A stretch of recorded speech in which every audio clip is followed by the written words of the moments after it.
Hello, everyone. Welcome to another episode of Carry On Friends, the Caribbean American podcast. Friends, I am so excited because I'm having a first on the podcast. So I'm not going to butcher his name, but is Alain or Alain in English because he's from French Caribbean country of Martinique. It's the first of the podcast. So welcome to the podcast. How are you, Alain or Alain? But. Good afternoon, Kirian, and thank you very much for having me. And I'm really great today, and it's a good day. So why don't you tell the community friends a little bit more about who you are? So we've established you're from Martinique. So tell them a little bit about what you do. So I'm a Martinican director.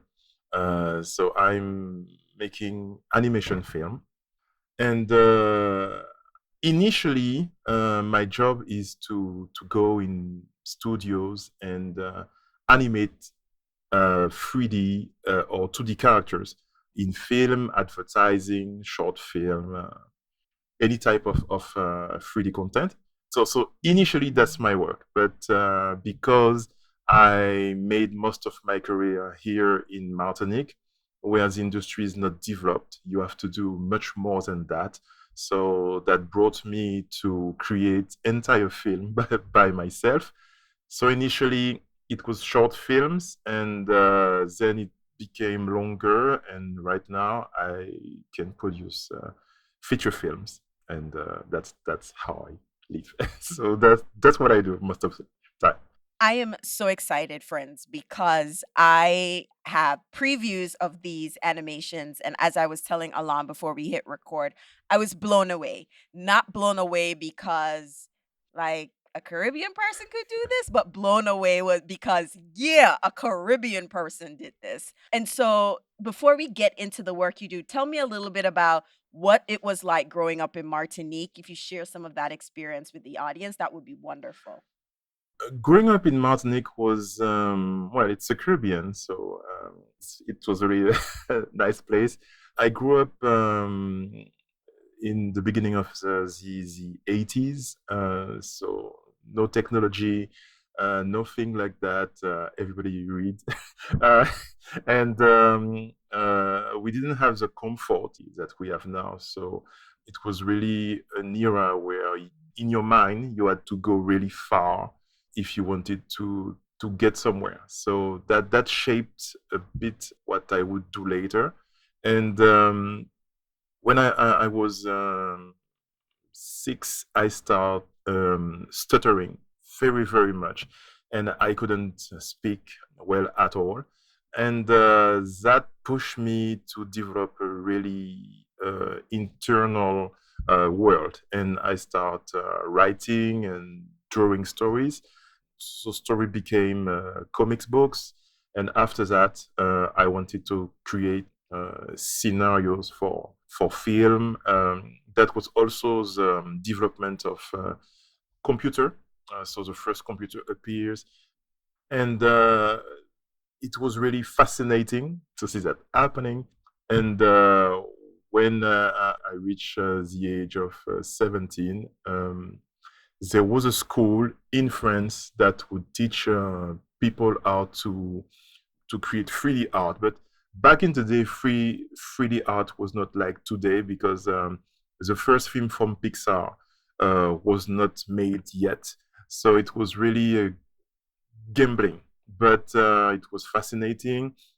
Initially, I wanted to create stories in video games, so I saw, yeah, that is interesting. That is what I would want to do, and that's how we start. Wonderful. I love that you said because of your stuttering, that really helped you to be a little bit more creative. And it's a really good example that while we want to support our children if they have like stuttering, that also could be an opportunity for them to develop some of their skill that we wouldn't know that they could. So growing up in Martinique, I guess in the 80s, did you have any interaction with like the Anglo Caribbean or Spanish Caribbean? What was your interaction with the other cultures within the region? My father was from Guadeloupe, I was more with my mother, who is in Martinique. Once or twice, I've been going to Saint Lucia, and I remember that I've been spending holidays in Grenada when I was 11. I did not connect enough, and that was not me who went and enjoyed the culture because I was not speaking English, and that was really different from now. That was my only interaction with the English word because Martinique was really on itself, not self-sufficient, but they were not trying to connect with the rest of the Caribbean like they do today. And why didn't they want to connect with the other Caribbean at the time? Colonization, uh, the mindset was really we want to be French, we want to be continental French people, and everything in the society was pushing towards that. So the African and Caribbean aspect was completely taken away. It was not seen as a way to develop yourself. Um, Times change a lot, but back in the day, if you were connecting with those culture, it was because in the family they were already international. They had the mindset, but generally speaking, it was really we are French. Let's stay French and let's look at this place 8,000 kilometers, but every neighboring island, no, we completely ignore them. That's interesting. What changed? Why now that's not the predominant view anymore? It became less a relationship between Martinique and France. It became more a relationship with France and Europe and all the other European countries. So the mindset changed. We realized that it was not two nations anymore. It was really an ensemble of countries. And in France, the mindset was different too, because now that the border were opened, France was forced to open themselves too. So it kind of changed a lot of things. And at the same time, this opening allow a lot of people to connect with their past history. And for me, I had to relearn all my history because I learned French history, French geography. That's all I learned at school. But I had to learn the history of Africa, what happened in Egypt before, all that to be able to give a meaning to what was happening around me. Because when I studied, when I start looking for a job, I realized, oh, there's a lot of racism. But that's not something that you were feeling in Martinique back in the day because we were seen as complete French people. There was no difference. So the shock was really hard. And I wanted to know why. I knew what was racism, but knowing about the basis, knowing the history, that really opened my mind. And this connection to my history, to my ancestry that I did, it was really generational. So a lot of people did the same, and that completely changed the discourse and the mindset of everybody. Yes, in addition to seeing yourselves as French, even though you were a French department, there's still mostly black people on Martinique, right? So it's not until you get out of that context you're like, wow, all right, what's happening here. So segueing to animation, how much of this relearning of history um incorporated in the work that you do? Because I've seen a couple titles of your things. So I just wanted to get like how does this impact your creative work? The first thing when I start to figure out what kind of story I could tell was to establish a difference between Martinican people and French people. French people don't have to adopt their school. They don't have to adopt their system. They don't have to relearn. What I did, no French people in the continent have done that. And still today, they're not doing that because they are learned, they are their own world. But that's not the case. So that shaped the way I would create stories. So I wanted to tell about characters who were rediscovering their world, who were exploring things.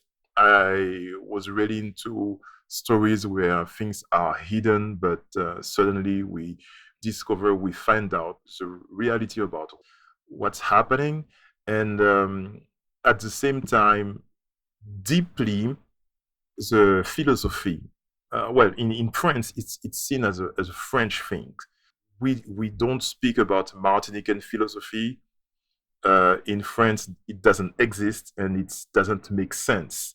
Which means that in Martinique, we haven't been at the stage where we question our reality and we try to make sense of it. In reality, we did, but it's not taught. So I wanted to incorporate this aspect in my stories too, because in Martinique, those concept of essentialism and existentialism, the fight between those two concepts is everywhere in everything we do every single day. And when I realized that it was like that, I really wanted to incorporate this in the story, but to give it a name for people to realize that in Martinique, we are not just a culture that came out of nowhere. We have an history, and there are things that are happening here, and we need to understand the concept. We need to understand philosophically what's happening and where do we stand in all this. That is, I don't wanna say it's heavy, but it's a lot to kinda take in, and from a fellow Caribbean person, but not necessarily living the Martinican experience, it's sometimes hard to kinda relate without feeling like you're passing judgment. So, how have you created these films to get your fellow Martinicans to understand themselves or start having more conversations about their existence or their essentialism or the existentialism that you are conveying in your and I don't want people to think that this is what your animation is about, right? But they're basically from an entertainment Yeah. standpoint, they're just breadcrumbs. They're not the entire focus of your film. So I guess my simplified question is, has anyone picked up on these little breadcrumbs or Easter eggs that you're putting in your animation? Uh, yes, people have been able to connect with the story to understand that this is them.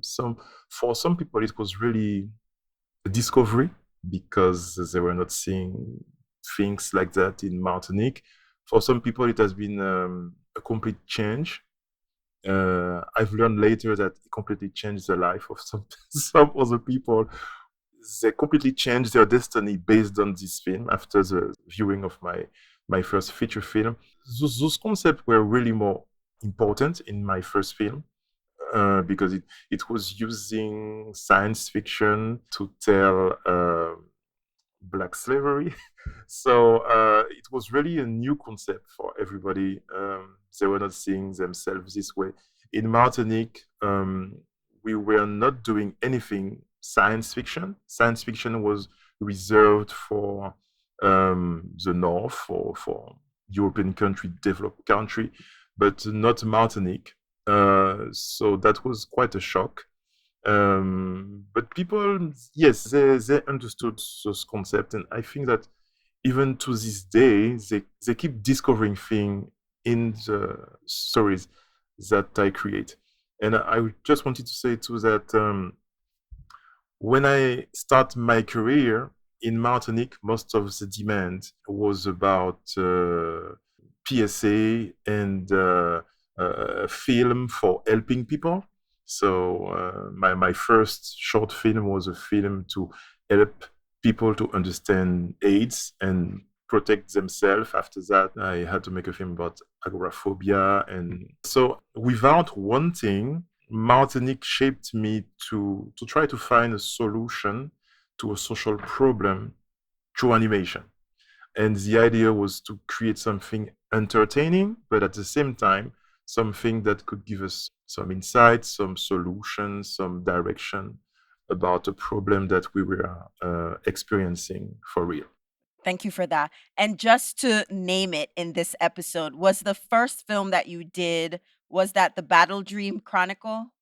Yes, yes. Okay, yes, because I saw that and then I saw the trailer to your new one that you have coming out.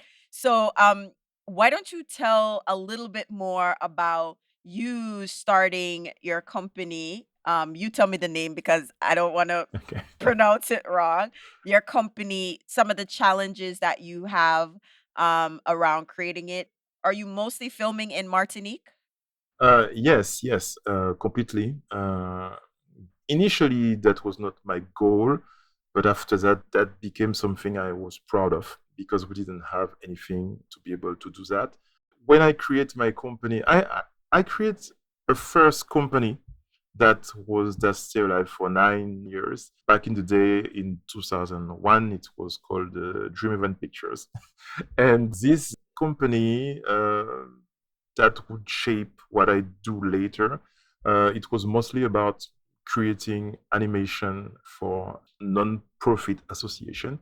And in the beginning, the most difficult was to find people to know me because I was unknown. But not only that, people were not really conceptualizing that an animation film could be done in Martinique. So I had to look for job and contract while educating the clients about what can be done or not. Thankfully, those clients were already used to work with live action directors. So I just told them, if you work with me, you are going to have a film that can reach kids too. So that may be interesting if you want to give children the knowledge that you want to share. Not every client wanted to do that, but most of them wanted to. And I was lacking in a lot of things because when you go to a computer graphics school, you are taught how to be a part of a studio, a part of a factory. So the idea is that you have to do one thing and become an expert in this thing, not being a generalist. In Martinique, it's completely the contrary. So I had to learn a lot of things that I was not good at. And some of those things I did not like, but I had to learn. I had to learn things that I would never think that I would do. For example, accounting. I remember the hell when I had to create my first business plan. And especially when you are an artist, this is really, that's That another side of the world. brain, yeah, Yes. that side of the brain is not like, it's like, wait a minute, what's happening here? Yes. Completely get it. So I learned how to do that. I was full of dream and I wanted to work with other people too. So I met other people. We start working together. Then I realized that even in a group, there's another dynamic, but it's not that easy when you work in a group because everybody have life, and you have to take this into consideration. Sometime when you work in group, it's easier to get something done, but at the same time, the group can clash really fast and that can affect the project. So you have to get other people to be the middleman. I really learned a lot of things. In Martinique, there was from 2000 to 2010, we went from the franc, that was the currency of France, to the euro. And what happened is that the inflation of the euro was terrible. So price exploded. It was 1 euro was 6 francs. People were not at ease with the multiplication by 6, so they multiply by 10, and that make everything explode.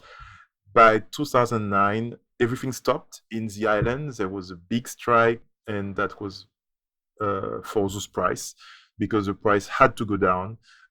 So all the island stopped until the price would go down. Spoiler alert, they didn't go down, they multiplied. But that destroyed I believe that back in the day, probably 5,000 or 10,000 companies went bankrupt after that. We stayed one month without activity in the entire island. After that, a lot of companies stopped. They went bankrupt. And myself, I didn't have clients anymore because most of my clients went bankrupt. So I closed the company, but at the same time, I was working on a project, my first feature film, and I decided to continue to keep working on it. And before creating my second company, I completed this film. So my second company was created in 2016, and during that time, in 2005, I also created a non-profit organization to help me and to help anybody to learn animation if people want some help. So that allowed me to stay afloat and to be able to reach the level I am So now. can your nonprofit teach me animation? It was the idea, yes. I taught animation to quite a certain number of people. In the beginning, I had quite a certain number of people who learn animation, but later, more and more, it became people who came just for a little part. So I want to learn Photoshop, or I want to learn this, or I want to learn that. And today, I don't teach anymore. The demand is different.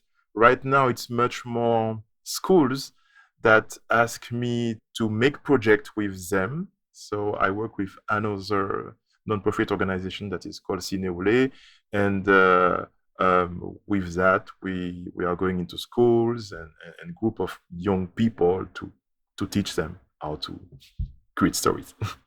Now, audience, I don't know if you are following, but look at this or listen to this amazing full circle because when you were growing up, the idea of animation in Martinique was foreign. They were like, "You cannot do this." And you did it, and now you're teaching the next generation animation. So, I want to applaud you for being just ahead of the time and just, you know, birthing or grooming the next generation of children who or young people who can see what's possible learning this new skill and that you're there to say, yeah, even in Martinique, this very small landmass, we can do amazing things. And I think that is one of the important lessons that we have to learn because a lot of times we think because we are from a small place that we are insignificant or we don't have everything that we need to compete on a larger stage or just everything that you're doing. So, shifting now to your successes a little bit, what's the reception like for your films? How are they generating revenue? I'm fasting in your business. I know the answer, but I want you to tell the audience. So, how are the films doing, um, not just in Martinique, but just globally? Let's say that there is a difference between the way it's received locally, nationally, and internationally. So the international reception is really great. People really love the concept and they connect immediately with the story. But of course, international is huge. So in cinema, you need to be in the right place if you want to get the opportunities. So I received the praise, but I was not yet able to catch those opportunities for international. Now for national, at the national level, silence, sheer silence. France don't want to talk about that, but they willingly block every possibility for me to screen the film or to distribute it. Or I get offers that are like, give your film for free and and we are going to decide if we're showing it or not. So in France, it's really they really see me as an anomaly. Hopefully, it's going to change in the future, but for now, it's the anomaly. And in Martinique, Martinique, Guadeloupe, and in the Caribbean, the reception is really great. It could be bigger, because the people who can push the film, for example, the theaters, they could push things more, but everybody's concentrated over American films, film that make money. So I am making indie films, and it's not something that is as interesting as Fast and Furious, for example. But I connect with people, and things are getting really, really better.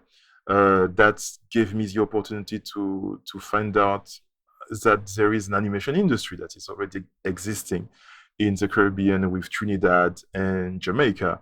And I could see what they do. And I also saw that in Cuba, Cuba has already made 7 animated feature films since 1975.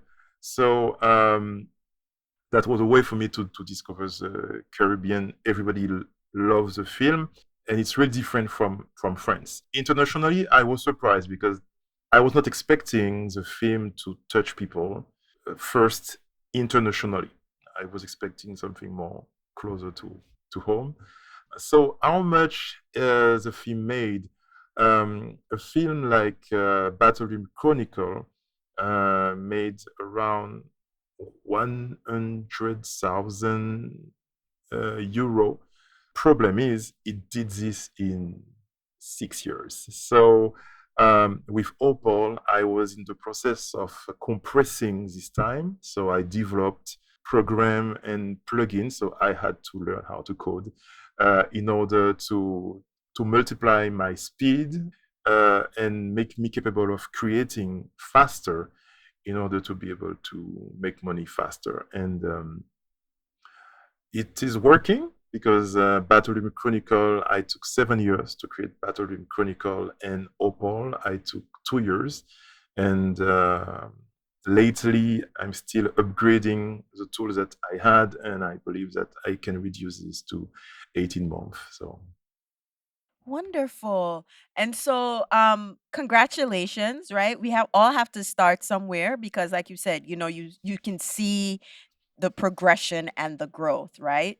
yes. And I know that you have a subscription to watch your film. So if anyone is interested, we'll definitely drop that in the show notes and support it. It's a nominal fee. So go and subscribe and watch it. And, I think it's an amazing thing. So as we wrap up, what are you looking forward to? What's the next creative I know you just finished one, and I know as artists, you know that everybody's asking you just wrap up this one. You just finished Opal. Why are you asking me about another one?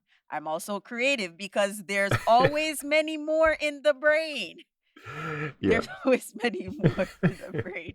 But I don't want you to put a, flag in the sand, but like what are you looking forward to in terms of the next step, the next phase of your growth? When I prepare the path, the journey, I prepared 10 feature film projects. So I made two. So there's a lot to come. Right now, I have started two new animated feature film that probably the first is probably for the end of 2024, and the second probably for 2025 or 2026. And I've been contacted and contracted by a studio in Panama for making an animation film too. This is for 2027. And so for now, those are the projects that are coming.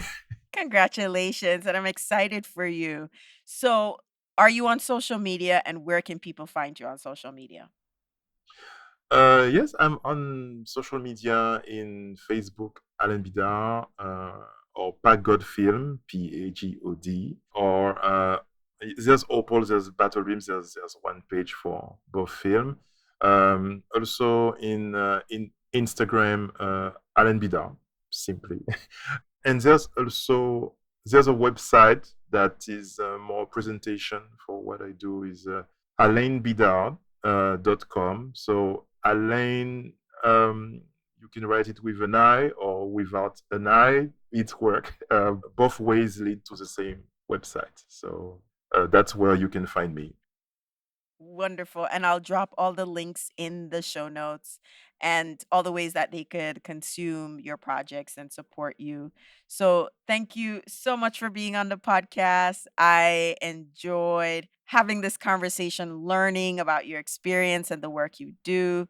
And as I love to say at the end of every episode, walk good.